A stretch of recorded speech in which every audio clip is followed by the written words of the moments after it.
દક્ષિણ ગુજરાતનો એક એવો ખૂણો જ્યાં વાદળો પહાડને અડવા આવે છે અને પહાડ પવનને ગીત ગાતા સાંભળે છે. આ છે સાપુતારા.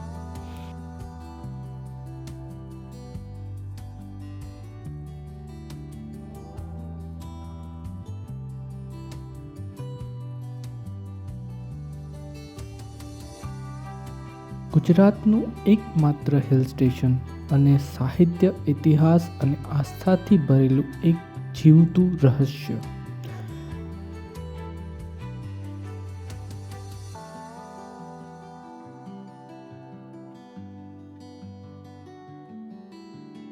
કહે છે કે ભગવાન શ્રી રામે તેમના વનવાસના શરૂઆતના 11 વર્ષ આ જ ડાંગના જંગલોમાં વિતાવ્યા હતા. આ જમીન પર પગ મૂકીને રઘુકુલ તિલકે આદિવાસી સમાજ સાથે સમય વિતાવ્યો, તેમની સાથે જીવન અને સંસ્કૃતિને સમજ્યું.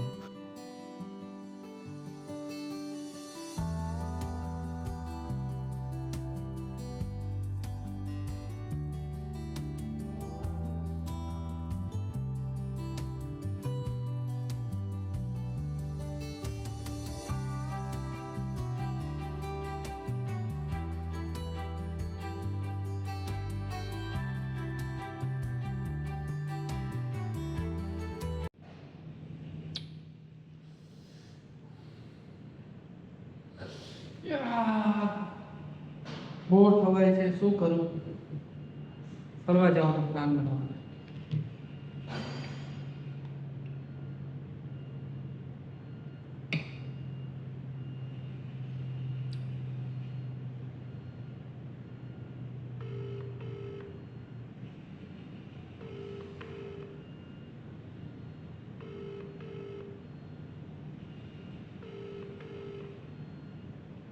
હાલો, બોરિંગ થવાય છે. શનિ રવિ છે, ફરવા જવું જ ક્યાંક?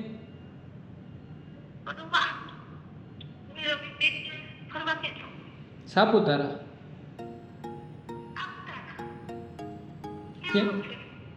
તે સાપુતારા નથી જોયું?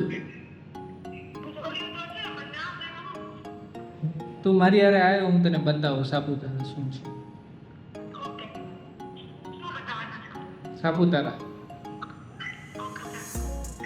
ચાલો, હમણાં આવો, પેકિંગ કરી રાખો. શનિ રવિથી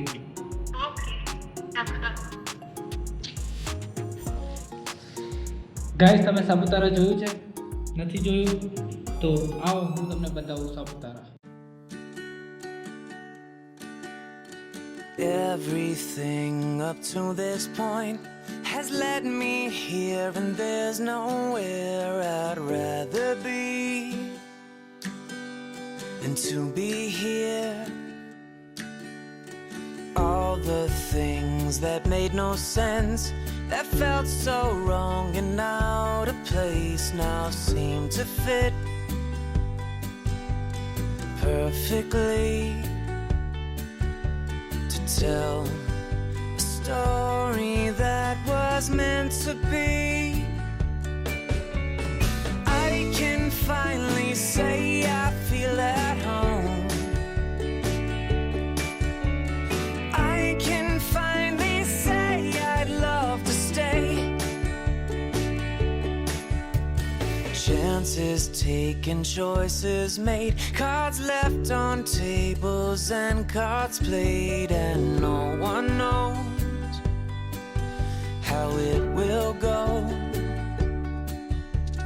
Questions burning in the mind, answers may not be there to find, and no one knows how it should be. So paint the pictures that you wanna see. I can finally say I feel at home. I can finally say I'd love to stay. Everything's been leading up to this moment.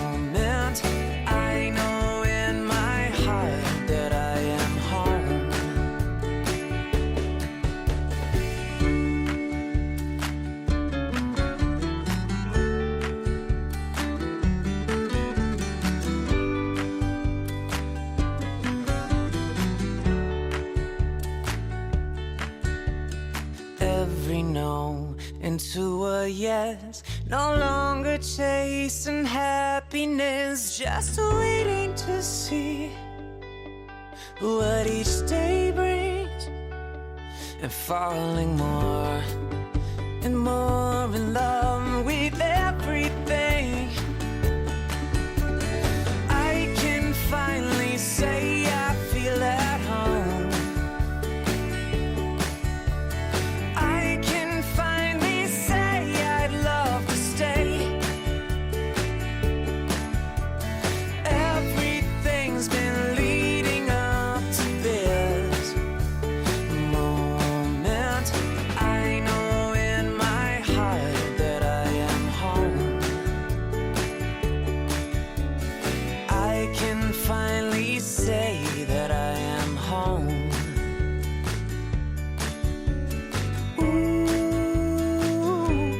I am home.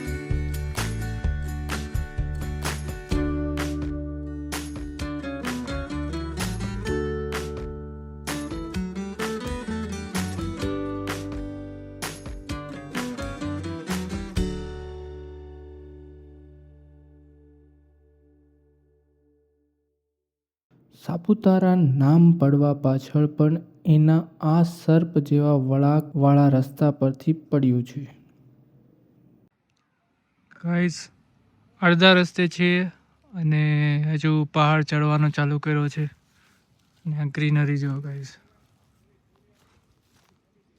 અમે જ્યાં stay કર્યો હતો એ સાપુતારા નજીક અને મહારાષ્ટ્ર બોર્ડરનું પહેલું ગામ હથગઢમાં કર્યું હતું, જ્યાં અમે વિલામાં રોકાયા હતા. અહીંયા પહાડો વચ્ચે રોકાઈને કંઈક અલગ જ ફીલ થયું. અહીંયાનું વાતાવરણ તમારું મન મોહિત કરી લે એવું હોય છે. અહીંયા બાલ્કનીમાંથી પહાડોનો વ્યૂ ખૂબ જ સુંદર આવતો હતો.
તો ગાઈઝ, આ હતો end of part 1 of exploring Saputara. બીજો પાર્ટ બહુ જ જલ્દી આવશે, જ્યાં હું તમને બતાવીશ સાપુતારાના અલગ પોઈન્ટ્સ, એનું ટ્રેડિશનલ જે આદિવાસી ટ્રેડિશનલ ડાન્સ, એની market, Saputara table point and ખૂબ જ સુંદર વ્યૂઝ. આ વ્લોગમાં આપણે જોયું કે સુરતથી સાપુતારા બાય રોડ અમે જે આવ્યા અને અમે જ્યાં સ્ટે કરીએ છીએ એ વિલા. તો તમને જો આ વ્લોગ પસંદ આવી રહ્યા હોય તો જરૂરથી સબસ્ક્રાઈબ કરજો, તાકી અમને પણ એક મોટિવેશન અને સપોર્ટ મળે કે તમારા માટે અમે આવા ખૂબ સુંદર અને સરસ વ્લોગ બનાવી શકીએ. Thank you so much guys for watching this video and સાપુતારાનું આગળનું વ્યૂઝ અને પોઈન્ટ્સ જાણવા માટે ચેનલને જરૂરથી સબસ્ક્રાઈબ કરજો અને બેલ આઇકોન પ્રેસ કરજો. So see you in the part 2 of exploring Saputara. Thank you guys.